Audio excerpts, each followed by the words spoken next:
वाणिज्य संकाय लेकर कक्षा 12वीं में पढ़ने वाले प्रिय विद्यार्थियों, सुप्रभात। विद्यार्थियों, लेखा शास्त्र विषय बहुत महत्वपूर्ण विषय है।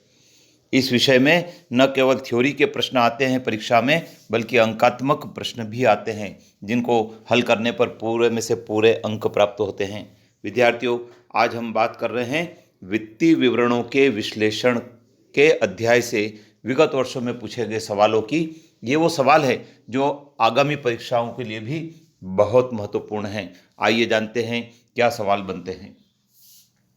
विद्यार्थियों, पूछा है निम्नलिखित सूचना से तुलनात्मक लाभ हानि विवरण तैयार करिए। हमें 2 वर्षों के आंकड़े दिए हैं और उन आंकड़ों के आधार पर comparative statement of profit and loss बनाने के लिए पूछा है।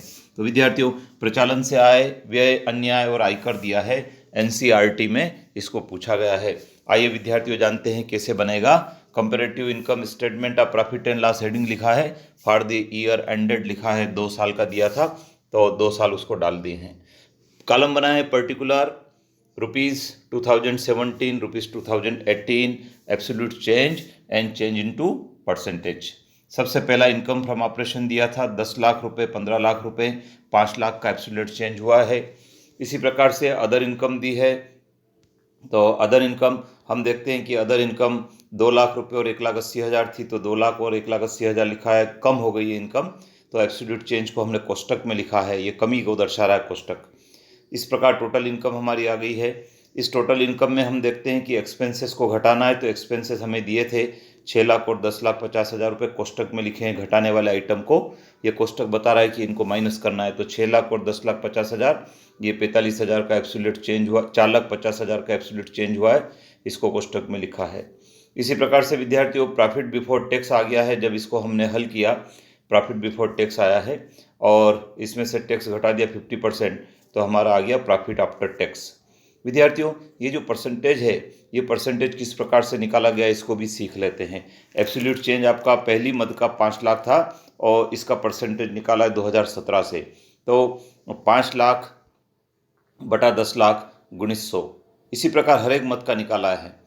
दूसरी मद का हम देखते हैं 20,000 बटा 2 लाख गुणित 100, इस प्रकार से हमने इसको कैलकुलेट किया है।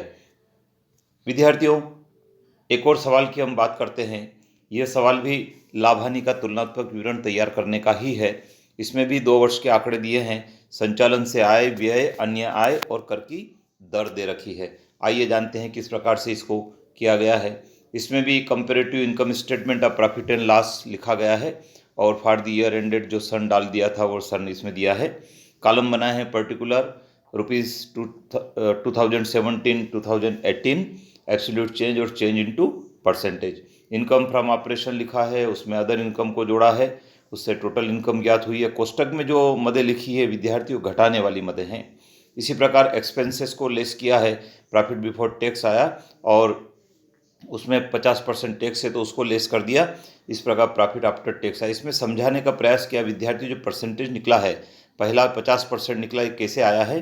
तो हम देखते हैं कि एब्सोल्यूट चेंज 10 लाख था, 10 लाख बटा 20 लाख इंटू 100, ऐसे करके 50%, ऐसे हर एक मद का परसेंटेज आया है। विद्यार्थियों, ये comparative statement of profit and loss ये हमको बता रहा है कि व्यवसाय की स्थिति क्या है।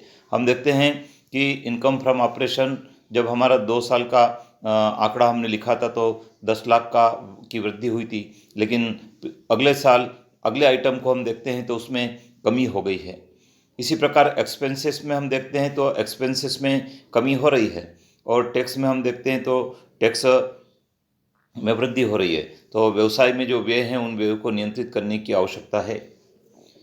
इसी प्रकार से हम देखते हैं सवाल नंबर 3 विद्यार्थी, इसमें शुद्ध विक्रय दिया है, उपयोग किए गए माल की लागत दी है, अन्य व्यय और आयकर दिया है। इसमें हमको कहा है कि तुलनात्मक आय विवरण बनाइए।